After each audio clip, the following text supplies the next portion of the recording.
Bedini motors are great, at least I think they are.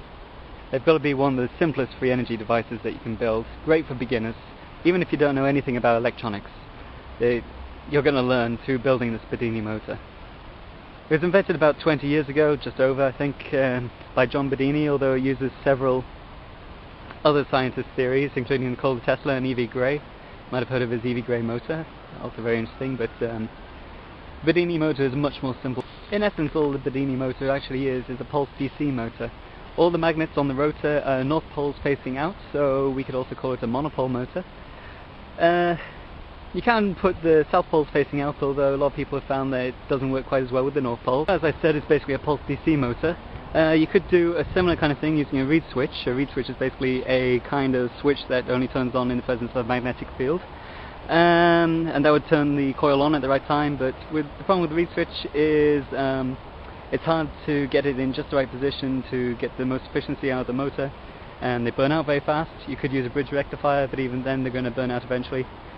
And also, compared to a Bedini circuit, I can't get nearly as much power with a reed switch as I can with the Bedini circuit. So yeah, Bedini circuit, very good. The original schoolgirl motor was very simple. It only had one battery. It was a regular 9-volt battery like you put in the back of any kind of RC car remote control. Not much power, not rechargeable. Basically all it was in that form was a very, very efficient motor.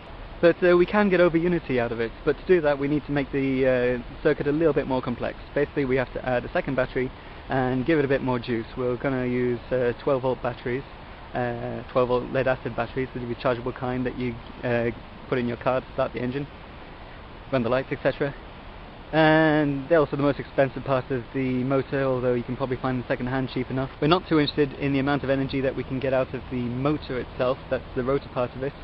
We're more interested in the energy that's actually going into the batteries. But when calculating the efficiency of the motor, how much power you actually get out of it, you have to look at both the batteries and the motor part.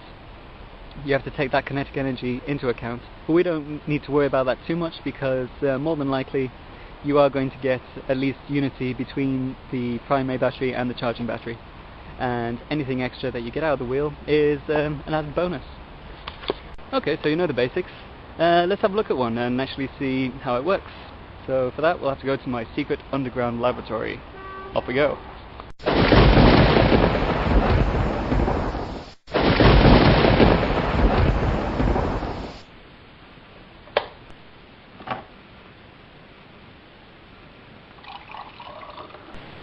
Okay, so I don't have a secret underground laboratory. But I do have a kitchen, and I do have a Bedini motor.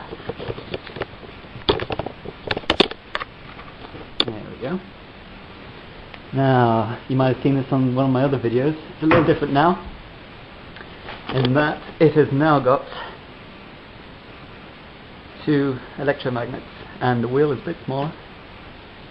And I've added an extra pair of magnets, and now it's got 8 magnets on the rotor. Now the second coil you don't have to worry about so much. We're just going to have a look at the first coil. There you go. Right, well we're going to ignore the second coil now, so now it's just a 1 coil Bedini motor. And unfortunately it's not working at the moment because I have fried the circuit.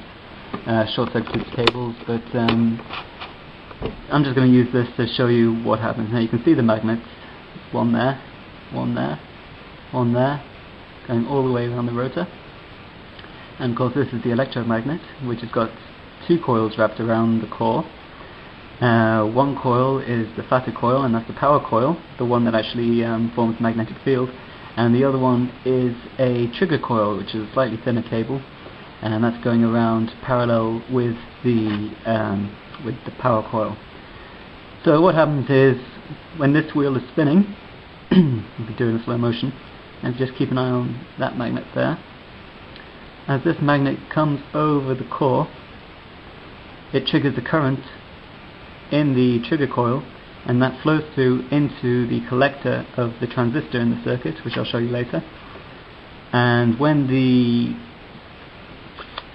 transistor has a current flowing from the trigger coil, it then turns on the power coil of this electromagnet, and it pushes that magnet away, and then the next magnet comes in and starts all over again. So bang, bang, bang, bang, bang. And yeah, if it looks something like that, of course it's not firing at the minute.